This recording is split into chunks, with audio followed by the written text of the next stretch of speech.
혼자 뭘 한다는 것은 여전히 여간 불편한 게 아닙니다. 그래서 혼자 이 세상을 살아갈 때는 상당히 힘들죠. 어렵습니다. 그런데 우리가 그리스도 예수를 믿고 주님의 없는 교회에 나와서 신앙생활하기 시작합니다. 예수를 믿는 순간부터 우리에게는 어떤 일이 벌어지냐면 내가 혼자가 아니라고 하는 겁니다. 물론 옆에 주변에 교우들도 있고 목사도 옆에 있지만 더 중요한 것은 하나님의 성령께서 우리와 동행하신다는 겁니다. 여러분, 노인들은 혼자 사시죠. 또 혼자 사시는 분도 계십니다. 그러나 우리가 혼자 있다 할지라도 여러분의 마음속에 자의식을 갖게 되길 바랍니다. 나는 혼자 사는 것이 아니라 하나님의 성령님이 나와 동행하신다라고 믿으시길 간절히 바랍니다. 하나님의 영이신 성령님께서 능치 못함이 없으신 하나님의 영인 성령께서 나와 함께 하시니 더 이상 난감할 일도 고통스러울 일도 없습니다. 문제는 이 성령님이 내 속에 거주하시는데 내가 성령님을 이기려고 자꾸만 하는 거예요. 내 자아가 성령님과 날마다 대립해 싸웁니다. 하나님이 내 마음에 주신 거룩한 성령에 주신 마음을 가지고 뭔가를 해보려고 하다가도 자꾸만 내 안에 이 못된 자아, 정욕과 탐심이 자꾸만 불일이 일어나서 하나님의 성령과 싸워서 이겨먹으려고 자꾸만 애를 씁니다. 얼마나 애를 쓰는지 몰라요. 바울은 우리들에게 말합니다. 성령과 다투지 말아라. 성령과 다투지 말고 성령께 순종하며 살아가라는 것을 우리에게 요청합니다. 그만큼 바울 안에도 여러분과 제 안에도 믿음이 좋은 기도를 열심히 하는 사람들에게도 성령님과 내 안의 자아는 끊임없이 다툽니다. 문제는 성령님 앞에서 너무나 센 척 안 했으면 좋겠어요. 자꾸만 우리는 사람에게 하던 짓을 성령님과도 하려고 합니다. 사람에게는 어떻게 해야 돼요? 하여간 어깨에다 막 힘을 줘서라도 자기가 힘센 것을 보이려고 그래요. 자기가 힘이 있다는 것을 센 척해야만이 살아남는 세상입니다.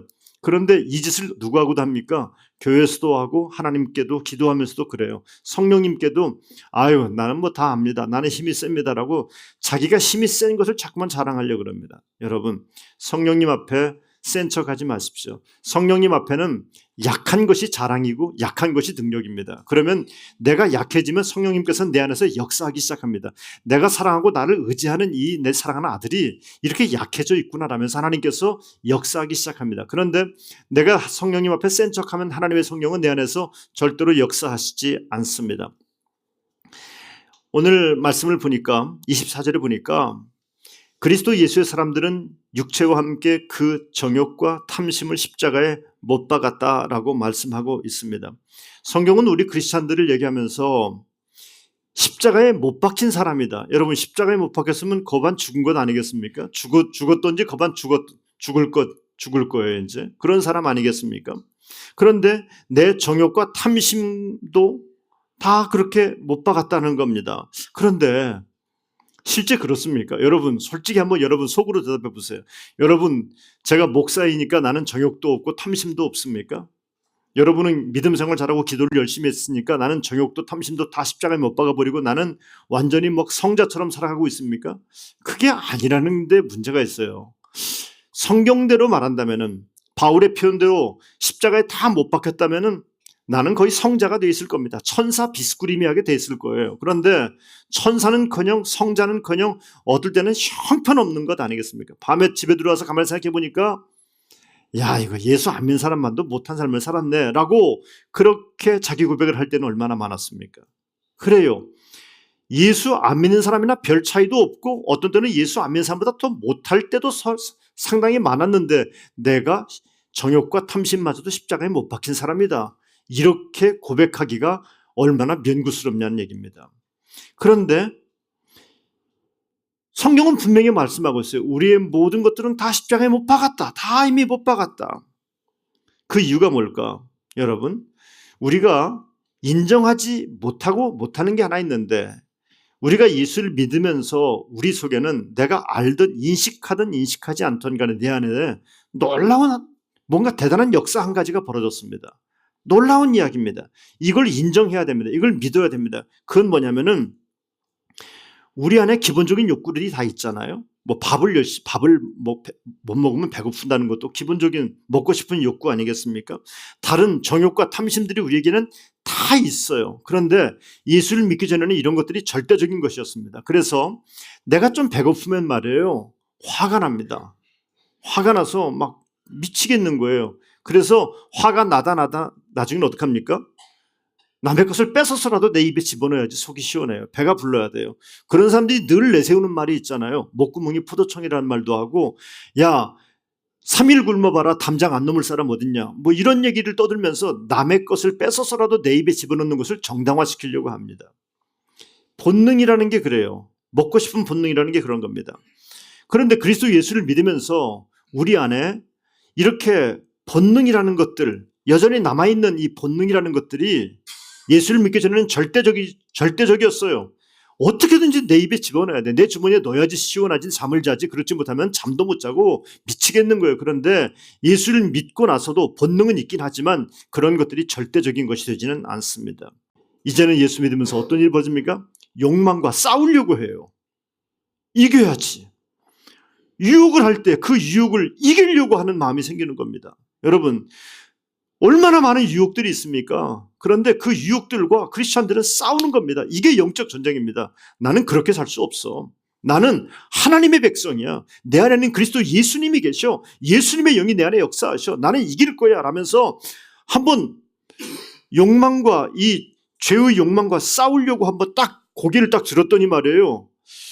해볼 만한 거예요. 전에는 나는 감히 이 마귀가 주는 욕망과 유혹 이런 것들에 감히 이게 대응할 만한 능력도 안 되었고 해도 안 될 것 같았는데 이제는 해볼 만하거든요.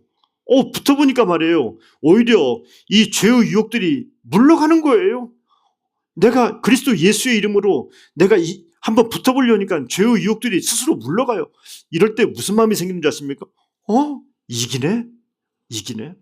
이길 수 있네. 여러분, 성도들은요 이런 경험들이 있어야 돼요. 그래야지 죄와 담을 쌓고 나갈 수 있어요. 죄와 싸워 이길 수 있어요. 그런데 죄가 우리를 유혹할 때마다 밤낮 대응도 못하고 그냥 뭐 살려면 어쩔 수 없지 그러면서 죄의 유혹에 계속 매일매일 넘어가 버려 하잖아요. 그러면요 죄는 우리를 송두리째 사로잡아서 자기 입에다 집어넣고 마귀 입에다 집어넣고 마는 겁니다. 그런데 하나님의 백성들이 이건 안 되는 것 같아. 이거는 내가 해서는 안 될 것 같아. 이건 하나님이 기뻐하지 않는 것 같아. 이렇게 마귀와 대응을 하고 딱 마음을 먹는 순간 마귀는 절대로 우리를 이길 수가 없어요. 하나님의 말씀을 붙잡고 나아가면은요 마귀와 대항하려고 한번 작정을 하면은요 마귀는 절대로 우리를 못 이겨요. 그러니 쫄지 마세요. 돈 없다고 쫄지 마세요. 기죽지 마세요. 마귀는 우리를 이길 수가 없어요. 하나님의 말씀을 붙잡고 나아가면은요 우리 안에 들어있는 무기가 크기 때문에 마귀의 무기보다 위대하기 때문에 절대로 이길 수가 없습니다. 문제는 육체가 우리 안에서 육체 안에서 정욕이 말이에요 왕노릇 했었어요. 그래서 자꾸만 우리를 협박하고 겁주고 막 그랬던 겁니다. 내 말 안 들으면 너 지난번에 했던 안 좋았던 일들 다 신고해버린다고, 고발해버린다고, 다 알려버린다고, 까발기겠다고, 니까지 이게 뭐 그러냐 그러면서 이거 한 번만 하라고 우리에게 끊임없이 유혹하는 겁니다. 여러분, 정욕이 완전히 없어지지는 않아요. 정욕은 우리 안에 죄의 쓴뿌리처럼 남아 있습니다. 십자가로 표현하면 십자가 이렇게 못 박혀 걸려 있는데 숨이 껄떡껄떡 아직 남아 있어서 끊임없이 우리를 협박합니다. 으르렁거립니다. 내가 내려가기만 하면 너 죽여버린다고. 너 내 말 안 들으면 내가 내려가서 너를 죽여버린다고 계속해서 협박합니다. 그런데 마귀가 말이에요. 공갈치는 거예요. 마귀는 십자가의 보혈로 결박당해 있어요. 그래서 우리를 절대로 무너뜨릴 수 없어요. 마귀한테 지는 이유가 뭔지 아십니까? 마귀한테 지는 이유는 우리가 마귀와 대항할 생각도 하지 못하기 때문에 마귀에게 지는 거예요. 거룩한 뜻 세움교회 믿음의 권성 여러분, 악한 마귀는 우는 사자같이 역사합니다. 이 우는 사자 역사할 마귀를 대항해서 당당하게 마귀를 향해 서십시오. 맞짱을 붙으십시오. 우리가 들고 있는 무기가 훨씬 강합니다. 위대합니다. 훨씬 강합니다. 우리의 문제는 옛날 그 정욕의 위협에 날마다 속아 넘어가요. 으르렁 소리에 겁먹고서 그냥 으르렁 소리에 겁먹는 거예요. 묶여있는 사자의 으르렁 소리에 겁먹고 있는 겁니다. 별것도 아닌 녀석이 끊임없이 우리를 협박하는 거예요. 묶여있는 사자가 뭔 힘이 있어요? 아무런 힘도 없지 말입니다. 놀라운 순간이 있습니다. 육체 욕망에 채우지 않아서 막 화가 나고 통제할 수 없는 상황이 됐는데, 그런데 그때 내가 예수의 십자가를 생각하는 겁니다. 예수의 십자가를 생각해요. 나는 예수의 십자가로 말미암아 구원받은 백성이지, 나는 그리스도 예수의 십자가에 내 정욕과 탐심을 다 못 박았지. 이런 믿음이 생겨나니까 갑자기 담대함이 생기는 겁니다. 용기가 생겨나는 겁니다. 여러분도 내일부터 시험거리가 수없이 깔려 있을 겁니다. 직장에 나가면 직장에서 시험거리, 사업하다 시험거리, 다양한 시험거리, 유혹들, 정욕과 탐심들이 여러분을 넘어뜨리려고 끊임없이 유혹할 것입니다. 그때 여러분의 마음에 손을 얹고 얘기하세요. 나는 그리스도와 함께 십자가에 못 박혀 죽은 사람이야. 어제의 나는, 죄된 나는 예수의 십자가에 나도 죽은 사람이야. 정욕과 탐심은 못 박혔어. 나는 오늘 그리스도 예수의 힘으로 살리라. 이 유혹 앞에 나는 그리스도 예수의 능력으로, 그리스도 예수의 능력으로 살리라. 성령과 함께 살리라. 악한 마귀는 오늘과 같이 역사합니다. 정욕이라는 게요, 오늘 내가 한번 못 박았다고 걔가 죽냐면 절대로 안. 명줄 제일 긴 게 정욕인 것 같아요. 명줄이 제일 긴 게 정욕이에요. 끊임없어요. 죽을 때까지 생각날 날 때가 되면은 언제나 죽을 때까지 우리는 정욕을 십자가에 못 박는 훈련을 하는 게, 이게 영성 훈련입니다. 이게 신앙 훈련입니다. 예배를 드리고 있어도 우리 안에 정욕과 탐심은 끊임없이 역사합니다. 그럴 때에도 이 정욕과 탐심을 십자가에 못 박는 믿음의 결단을 늘 하시길 간절히 바랍니다. 왜 그렇게 우리가 이 정욕과 탐심을 십자가에 못 박아야 되냐면요, 세상에서는요, 이 정욕과 탐심이 주는 재미로 살았어요. 쾌락이라 그러죠. 재밌습니다. 삼삼합니다. 마귀가 유혹하는 것 중에서 재미없는 건 하나도 없습니다. 세상 사람들은 그 마귀에 주는 유혹 앞에서, 그 재미 앞에 빠져가지고서 마귀의 목줄이 끌려가지고 다니고 있는 겁니다. 그런데 말입니다, 우리는 더 이상 그런 것으로 재미를 삼지 않습니다. 세상의 재미를 대신할 수 있는 게 우리에게 있어요. 그게 기쁨이라는 겁니다. 하나님이 우리에게 주시는 기쁨, 그 기쁨이 우리에게 있어요. 예수를 믿지 않는 사람들은 정욕과 탐심으로 자기를 만족시키면 기뻐하고 좋아합니다. 행복해합니다. 그런데 그렇게 세상의 정욕과 탐심으로 가득 채운 사람들이 몇 조금이나 행복해할 것 같습니까? 며칠 못 가서 찝찝해지기 시작해요. 저 사람 마음 아프게 해서 돈 뺏어왔는데 찝찝합니다. 저 사람 때려서 내가 승리했는데 찝찝합니다. 혹시 어두운 골목길을 들어가면은 내가 복수라도 당할까 봐 불안합니다. 염려가 됩니다. 불안과 염려가 있어요. 이게 죄책감이라고 하는 겁니다. 그러니까 세상이 주는 재미라는 건 유혹이 길지 않아요. 죄책감과 찝찝함 때문에 밤잠을 설치게 되는 겁니다. 그런데 말입니다, 죄가 주는 쾌락은 이렇게 죄책감과 찝찝함을 안겨다 주지만, 하나님의 성령에 주시는 기쁨은 그 어떤 것에서 빼앗기지 않는 겁니다. 죄책감이 생겨나지 않는 겁니다. 우리를 만족스럽게 하는 겁니다. 우리를 행복하게 만드는 것입니다. 다른 기쁨입니다. 예수 믿지 않는 사람들 우리를 보고서 저 사람들은 무슨 재미로 살까 그런 생각이 들 거예요. 술도 안 먹지, 담배도 안 피지, 무슨 나이트클럽도 안 가지, 무슨 재미로 살까? 2차 3차도 안 하고 밤낮 주일 되면은 또 어디 놀러 가지도 않고 교회 간다고 그러고 엎드려 있지, 뭔 재미로 살까? 그래요, 참 재미없게 사는 사람들입니다. 그래요, 우리는 재미없게 산다. 그런데 우리는 기쁨이 있다. 이게 하나님의 백성들의 영적 자존감입니다. 우리는 기쁨이 있어요. 재미가 아니에요. 우리는 어떤 기쁨이 있으니까? 누군가를 세워주는 기쁨입니다. 우리는 거룩한 뜻 세움교회 믿음의 성도들입니다. 우리는 거룩한 뜻 하나님의 뜻을 세우면서, 그리고 하나님께서 우리 마음에 감동시킨 사람들을 세워주는 역할을 감당할 것입니다. 교회를 세우는 일들을 감당할 것입니다. 너를 세우는 기쁨, 내 입에 뭔가를 가득 채워야 재밌었는데 이제는 너의 입에 뭔가가 채워지는 것을 보면서 기뻐하는 기쁨, 나눠줌의 기쁨이 우리에게 있는 겁니다. 오늘 바울은 갈라디아 교인들에게 성령과 동행할 것을 이렇게 말합니다. 만일 우리가 성령으로 살면 또한 성령으로 행할지니, 25절에 말씀하고 있어요. 성령으로 행할지니라는 말은 성령과 보조를 맞춰라는 겁니다. 여러분, 운동회 때 2인 삼각경기를 해보셨죠? 다리를 두 사람이, 가운데 다리를 이게 서로 묶습니다. 왼발 오른발을 묶어가지고서 한 발 가는 겁니다. 아무리 빨리 가려고 해도 서로 보조를 맞추지 않으면 앞으로 나가지 못하고 쓰러지게 되는 겁니다. 2인 삼각입니다. 성령님과 그렇게 보조를 맞춰라. 성령으로 행할지니, 성령과 걸음을 맞춰라는 겁니다. 성령과 함께하는 삶과 성령을 거스르는 사람의 차이는 그겁니다. 성령과 함께하는 사람들은 지금은 늪 속에 있는 것 같아도 독수리가 날개치며 올라감 같이 올라갈 것입니다. 그런데 성령과 함께하지 않는 사람들은 지금은 평탄한 길을, 시온의 길을 걷는 것 같지만 결국은 망하는 길로 가게 될 것입니다. 기왕 살 것, 기질을 자랑하며 살지 말고 하나님의 성령과 동행하는 삶을 사는 지혜가 있어야 될 줄로 믿습니다. 뭘 해도 안 되는 인생이 아니라 뭘 해도 되는 인생을 사시기를 축복합니다. 성령과 동행하는 삶은, 내 삶은 하나님의 역사가 될 줄로 믿습니다. 지치지도 않습니다. 피곤하지도 않습니다. 오늘은 내가 이것 때문에 좌절할 것 같지만 하나님이 나와 동행하셔서 나를 위로하시고 격려하시고 세임 주시고 이끌어 주셔서 내 날개에 힘을 주셔서 나를 수 있게 하시고, 그리고 이 어려움 끝에 하나님이 주시는 축복을 맛보게 될 줄로 믿습니다. 이것이 성령과 함께 하시는 사람의 능력입니다. 어떻게 하면 성령과 동행할 수 있느냐, 이것이 참 고민거리인데, 성령께서 우리를 이끌어 가시는 방향을 잘 봐야 돼요. 이 길이 과연 성령이 이끌어 가시는가 아닌가를 구분할 수 있는 방법이 있어요. 그건 뭐냐면은, 성령께서 나를 이끌어 가실 때는 이 일을 통해서 똑같은 사건이지만 나를 더 거룩하게 만듭니다. 이 일을 통해 나를 거룩하게 만듭니다. 이 일을 통해서 나를 신앙적으로 자라나게 하십니다. 여러분, 우리는 인생의 성공과 승리가 뭐냐면은 이 프로젝트가 성공하느냐, 내가 계획했던 계획들이 성공했느냐 성공하지 않느냐가, 이게 최고의 관심사입니다. 그런데 성령님의 관심사는 그게 아닙니다. 성령님의 관심사는 내가 이 일을 통해 거룩해졌는가, 내가 이 교회가 이 일을 통해 더 신앙적으로 바뀌어졌는가. 성령님이 원하시는 바는 그것입니다. 여러분, 일이 이루어지는 게 목적 달성이 아니라 내가 거룩해진 것이 목적을 달성하는 것입니다. 하나님의 말씀을 멀리하고 거룩이 아닌 방법으로 잘 여겨주세요라고 밤낮 기도해도 그 기도는 공연불이 될 수밖에 없는 것입니다.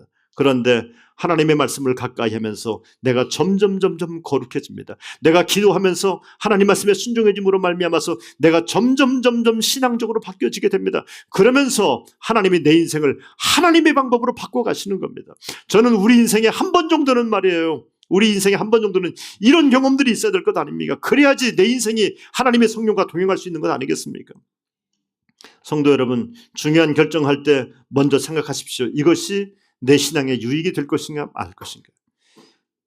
이 결정을 통해서 내가 거룩해질 것인가 말 것인가.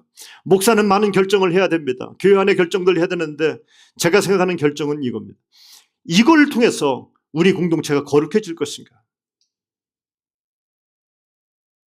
이걸 통해서 숫자는 늘어나고, 이걸 통해서 교회 예산은 늘어나고, 이걸 통해서 기분은 좋다고 하지만 이걸 통해서 우리가 공동체가 거룩해지지 않는다면 아무 소용없는 것 아니겠습니까? 성도 여러분, 거룩해지는 길을 걷게 되기를 간절히 바랍니다. 우리가 이런 기도를 하나님께 그래 드려야 됩니다. 하나님, 내가 하나님을 더 사랑할 수 있게 해주십시오. 하나님, 내가 영적으로 더 성숙할 수 있게 해주십시오. 하나님, 내가 더 거룩해지게 해주십시오 라고 하나님께 기도해야 될 것입니다. 이스라엘 민족이 광야길을 40년간 시행착오합니다. 그 기질을 버리지 못하고, 그 기질을 성령님께 내려놓지 못하고 시행착오를 반복하지 않습니까? 성도 여러분, 더 이상 우리는 시행착오 하지 말아야 될 것입니다. 하나님의 성령께서 우리 마음을 감동시키실 때, 하나님의 성령께서 우리에게 말씀하실 때 그 말씀을 듣고 그 말씀의 인도함을 받는, 이렇게 하면 손해볼 것 같고 이렇게 하면 안 될 것 같은데 성령께서 우리 마음을 감동시키는 그 성령의 감화 감동을 절대로 외면하지 않게 되길 간절히 바랍니다. 성령과 동행하기 위해서 우리가 어떤 자세를 갖고 있어야 되냐면요, 성령님은 아주 민감하신 분입니다. 아주 민감하십니다. 우리가 교만하거나 거짓된 것을 성령님은 아십니다. 사람들은 몰라요. 그런데 성령님은 아십니다. 내 교만을 아십니다. 내 거짓됨을 아십니다. 내 마음속의 음란함을 아십니다. 그래서 우리가 성령을 소멸치 않기 위해서 교만하지 말고 거짓되지 말고 정욕에 빠지지 말고 좀 더 이익을 얻기 위해서 누군가의 마음을 아프게 하고 분노하지 말고, 오히려 내가 거룩해지기 위해서 힘써서 희생하고 내가 옳다고 남을 정죄하는 것이 아니라 누군가를 더 세워주고 누군가를 더 복되게 하는 일에 쓰임받는 우리 모두가 되어야 할 것입니다. 성령의 기쁨을 지속하기 위해서 내 마음을 지키고 삶을 변화시켜 나가려고 몸부림치는 하나님의 사람들, 성령님과 동행하고 발걸음을 맞추기 위해서 내 거짓된 것을 버리고 쓰레기들을 버리고, 여러분, 쓰레기를 안 치우면은 말이에요, 아무리 깨끗한 샘도 생수도 맞을 수가 없어요. 깨끗하게 삶을 청산하고, 특별히 자기중심적인 삶을 청산할 것을 사도 바울은 얘기하고 있습니다. 성경은 이렇게 말해요. 26절에 헛된 영광을 구하여 서로 노엽게 하거나 서로 투기하지 말지니. 누군가를 노엽게 하고 누군가를 투기하는 사람들은 주로 그겁니다. 인생의 역사의 중심이 자기인 사람입니다. 자기인 사람. 나만 칭찬받아야 되고, 나만 위대하고, 나만 뛰어나고, 나만 옳고. 성도 여러분, 교회는요, 나를 자랑하기 위해서 모으는 것이 절대로 아닙니다. 교회는 종종 사람을 칭찬하기도 하고 격려도 합니다. 그런데 그 사람을 격려하고 칭찬했기 때문에 그 사람이 가장 위대한 사람이 되는 것은 결코 아닙니다. 오히려 어쩌면 그렇게 격려와 칭찬을 통해서 이 사람의 연약한 부분을 좀 더 세워주기 위해서 더 격려도 하고 칭찬도 하는 것 아니겠습니까? 그런데 나만 옳다고 생각하는 겁니다. 나만 낫다고 생각하는 겁니다. 그래서 자기만 잘난 척하고 자기만 인정받으려고 합니다. 연결지 않은 사람들의 전형적인 모습들입니다.